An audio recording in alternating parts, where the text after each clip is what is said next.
What's up guys, Cannondale here. I'm very happy to welcome you tonight in this room, Cannondale room, because we are going to compare two very cool cross-country racing models, and these are Cannondale FSIs, carbon version and the aluminum version. You may know that I just love alloy. I have my Cat 12 alloy, I have my Killer, of course, alloy. But what's the difference between those two constructions? Is it really like the Super 6 carbon and the Cat 12 aluminum bike, like almost the same geometry and just different material? Or there are some more differences between those two? I will tell you that there are some more differences. And why? Let's just try to talk about it while doing the review on the Cannondale website. So that's the website, cannondale.com. We are going for, of course, bikes, mountain, and then cross-country race and hardtail, because FSIs are hardtails. We have here FSI Carbon and FSI. So the name is pretty much the same, but carbon means different material of the frame. What's the difference between those two? What I like about the Cannondale website, it's really cool, it's very clear, and when we click on either FSI Carbon or FSI, we are getting into this site here. We can see the overview of the models for carbon, and here I've got prepared the alloy bikes. As you can see, all of the carbon bikes are on Lefty 2.0, and just one FSI 1 alloy has the Lefty. The 2 and 3 have different forks. So what are the differences? What Cannondale allows us here to see is simply to click here on Marco Fontana. Cool guy, really cool guy, I like him. Just click on learn more about FSI Carbon, and he will just click on learn more about FSI Alloy. And now we have the overview here. So let's just focus mainly on the differences. Both bikes are very cool, super light, strong, lifetime warranty, just awesome bikes. But the price tag is different on those two. So if you're wondering, should you be going for shooting for alloy or carbon, let's just see.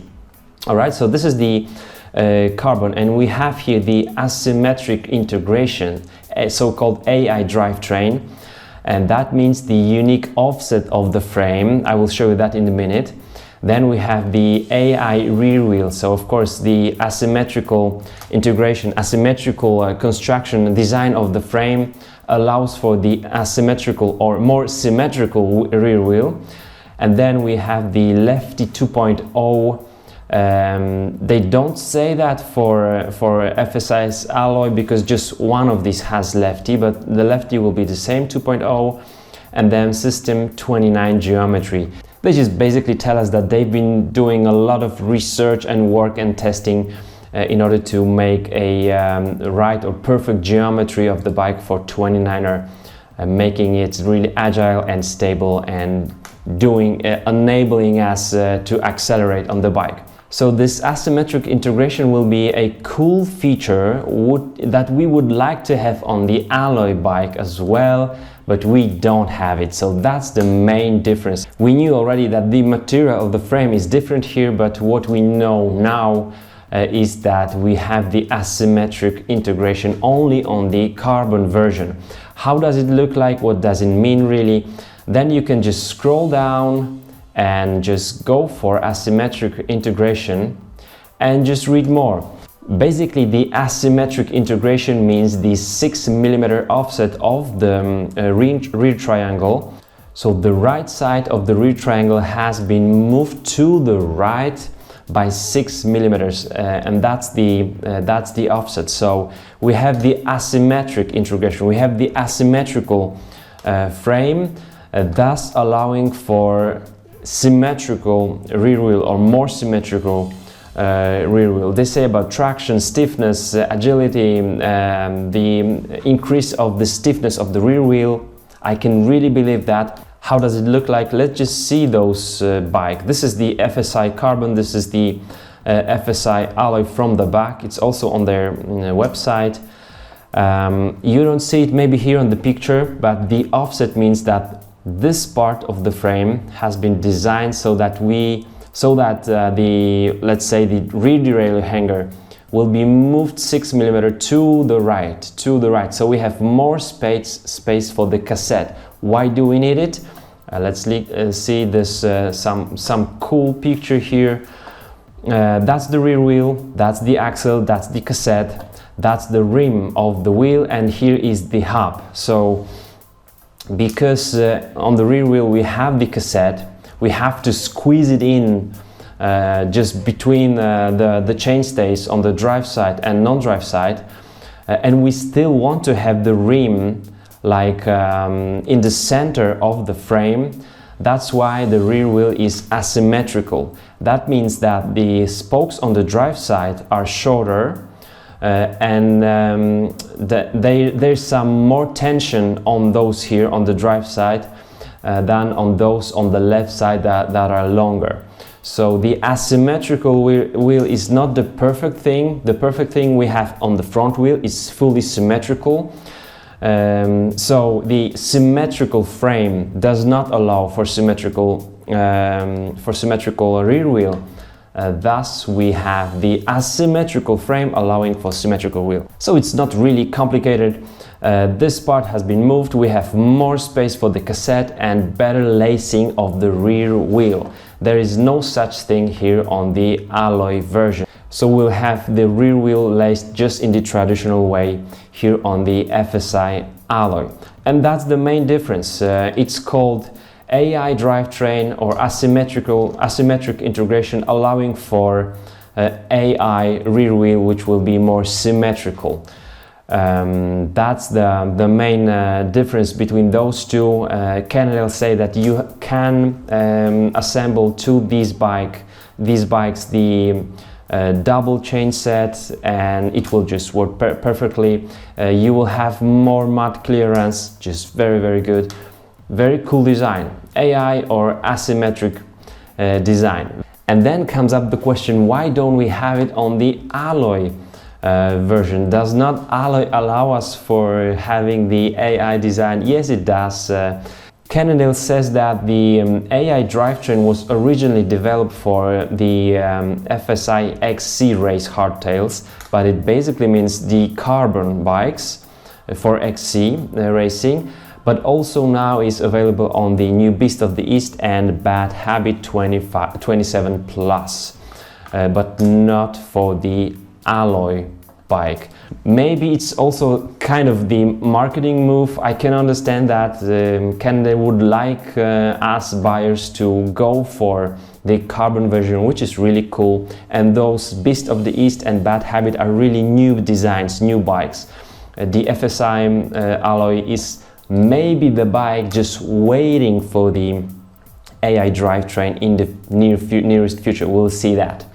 Okay, some other cool features on those bikes. Of course, the range of those bikes have the high mod version and the non-high mod version, both made of the ballistic carbon. So Cannondale say that we do get the really high quality carbon fiber in just two versions. The high mode will be less weight.